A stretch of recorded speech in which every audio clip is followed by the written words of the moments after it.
Hi, and welcome to the Awfully Quiet podcast. I am so glad you're tuning in. If you're here for the very first time, welcome.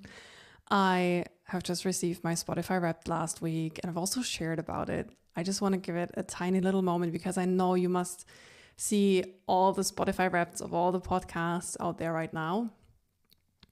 But the reason why this was an eye-opener for me and why I loved going through the stats was because I had completely underestimated how much this show has grown over the past year, how many new listeners, how many new followers we have.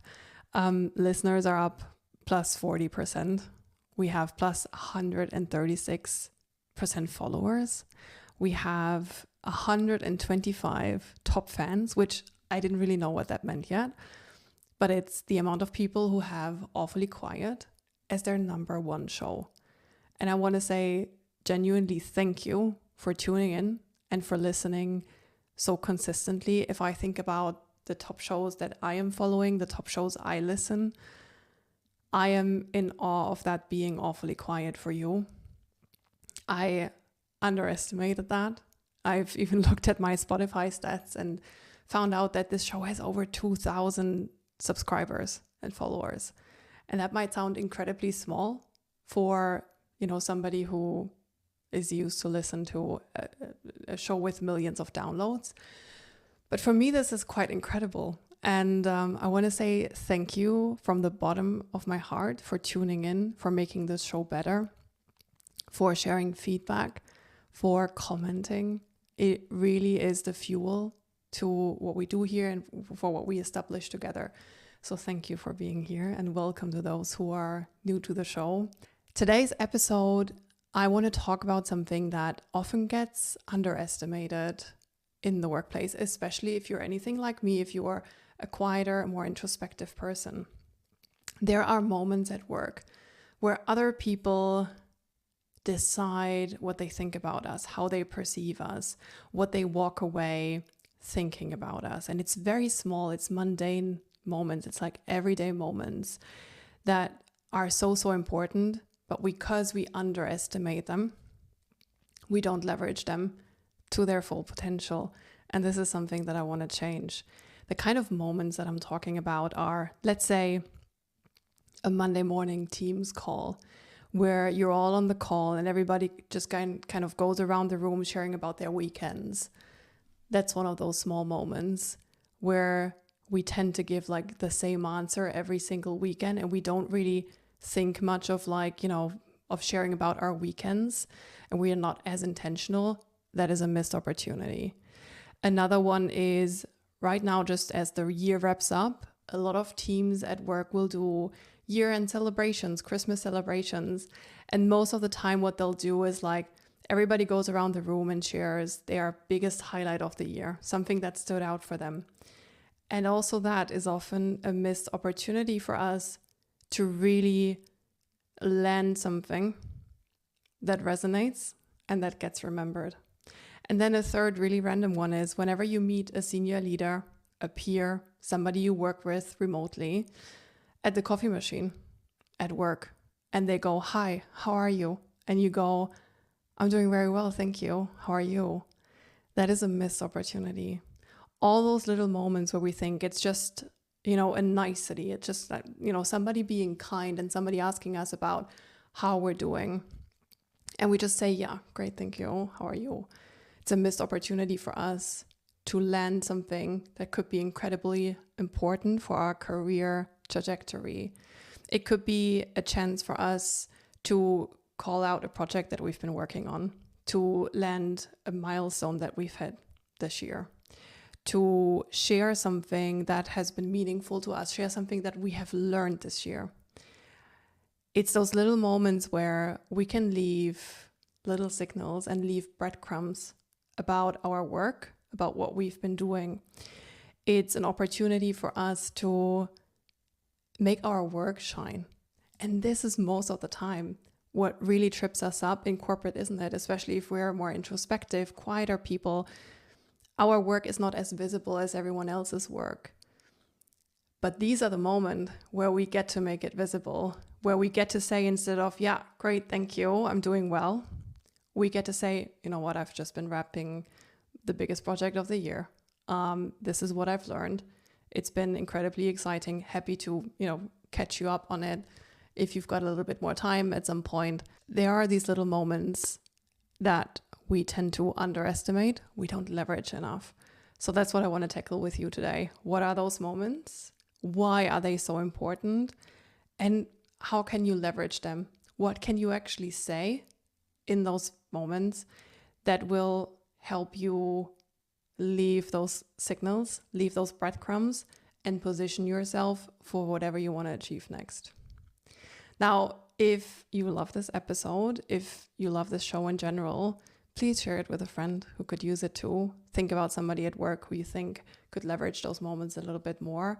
Use it for yourself. And if you feel extra generous, leave a 5-star review wherever you listen. Now, I want to start by fully acknowledging that I know these moments tend to give us a certain level of anxiety, right? You start to be nervous if you're in front of a senior leader, if it is a high stakes moment, if it is this kind of going around the room popcorn style and everybody just shares a highlight of their year.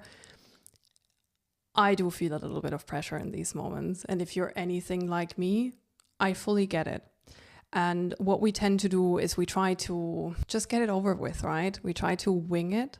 We don't really prepare for these moments because they feel low stakes. They feel like a small moment. Like everybody should be able to do a little bit of small talk at the coffee machine, right?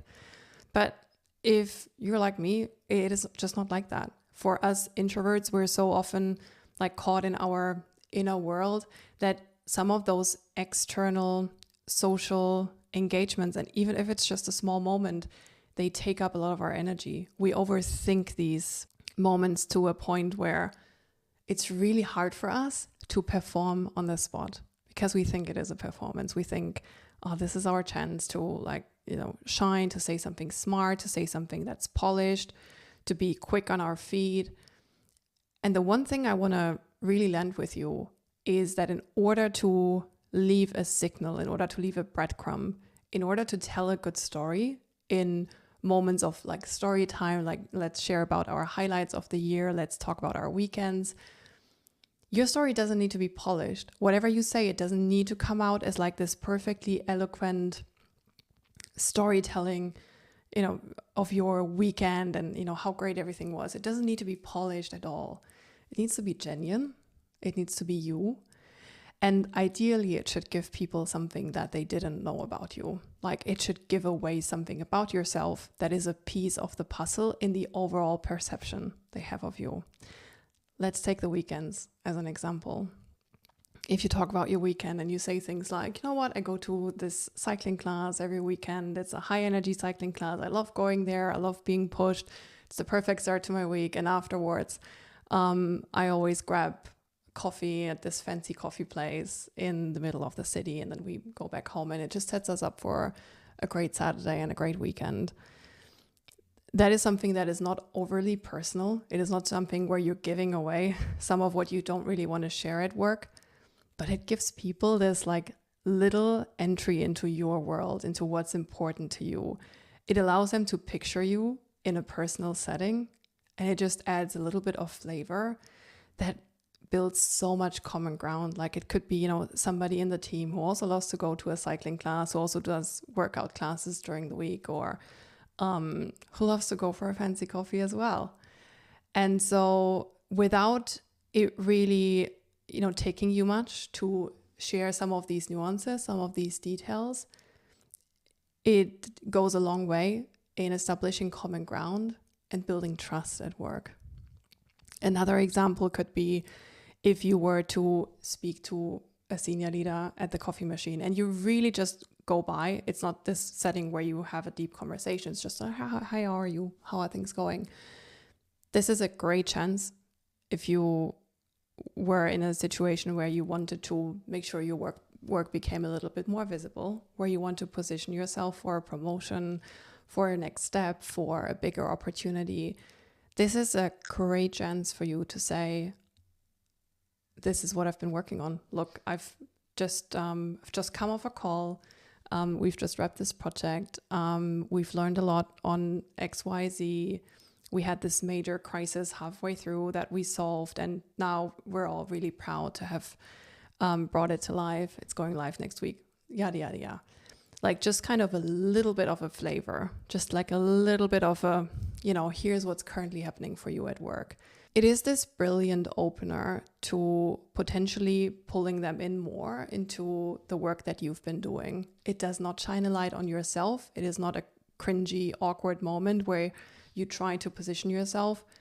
Just think about it as a little breadcrumb, a little signal of like, here's what I've been working on. Here's what has been working. It doesn't even need to be a major milestone. It could just simply be, we've been struggling with something for weeks and weeks. Here's what we learned so far. We're still very much in the journey of bringing it to life and making it happen. And I'd love to talk more about it if you ever have some time. These are some of the moments that we tend to miss, and they do not need to be polished. They do not need to be staged. You do not need to have a whole pitch prepared. And I feel like this is one of my top learnings when it comes to storytelling in the workplace. I always thought to myself, I need to be extremely articulate to tell a great story. I am not a native English speaker, so I would always feel self-conscious about telling stories, about presenting. But the minute I let go of the expectation to perform in these situations, to express myself in this eloquent way that the English speakers do, the minute I let go of that is when it shifted for me. And when I stopped caring too much about it being polished and I focus on the story I wanted to tell. So what I will often do, we actually had this situation on a team meeting the other day where we had like a little bit of a holiday celebration, end of year celebration. And everyone had this little homework and pre-work of bringing a highlight of their year. What I have learned works for me is try and think of these moments as opportunities to share something about yourself, about your work that hasn't been as visible, but that meant something for you. And then what I'll often do is I'll write down a couple of notes. I'll think about a way into the story that is interesting, because most of the time when you're in a kind of group setting and Teams call, it's so many people sharing that at one point people just switch off, don't they? It's like everybody thinks about how to tell their story, that it becomes really difficult to get everyone's attention and to hook them in. So I will always think about, how can I enter into this story? How can I start telling this story in a way that grabs attention?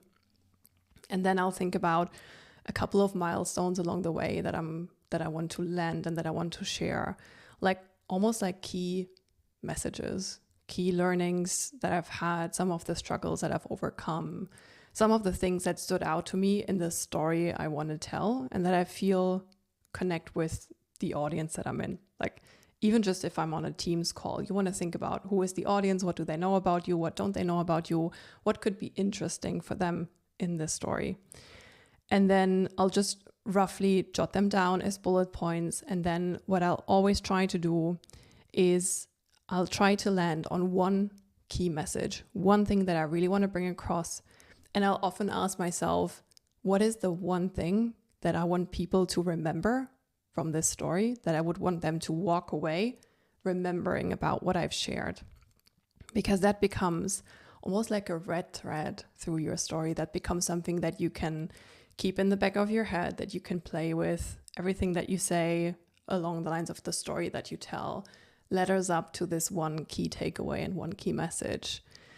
Now, this is not a perfectly formed framework, right? This is just a little bit of intention, a couple of bullet points, a few notes that help me remember what I want to say in the moment, but still help me be authentic, be real, be present, not too polished. And then the way this story comes to life will often be with a little bit of redness in the face. It still happens to me, even if I'm speaking to people that I speak with day in and day out. It will not be super articulate, but because I've thought about it beforehand and because I am intentional, the story still lands.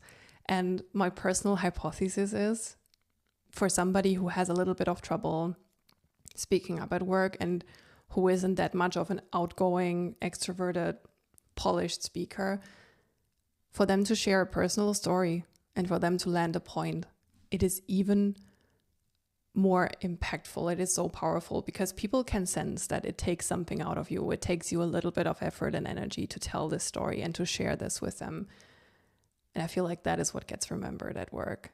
That is when people realize, oh, this person is sharing something with us that feels vulnerable to them, that feels like a big part of their learning curve this year, feels like it took a little bit out of them to share. So they've given this gift to us as a group, and it also helps other people open up.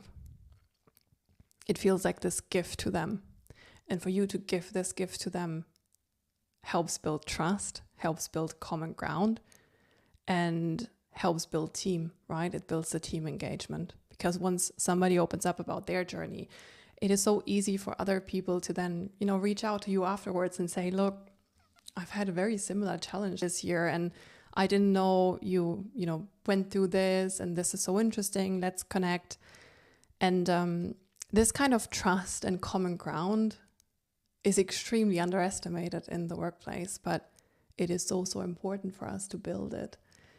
Sharing those things about us, leaving those signals, leaving those breadcrumbs, it is almost as important as doing great work. Because doing great work is one thing, right? You're performing, your output is right, you drive results. But the way you talk about it, the way you bring people on the journey, the way you tell your own story matters just as much in making sure your work actually is visible to the right people. This is what I want to land with you. This is what I want you to take away first and foremost, is to acknowledge these moments when they happen. The little interaction in the hallway, the small talk at the coffee machine, the 2-3 minutes before a meeting really kicks off, when it's, small talk and it feels awkward, but become aware of these moments happening and then start to think about what is it that you want to land with people? What are some of the breadcrumbs that are important and meaningful to you?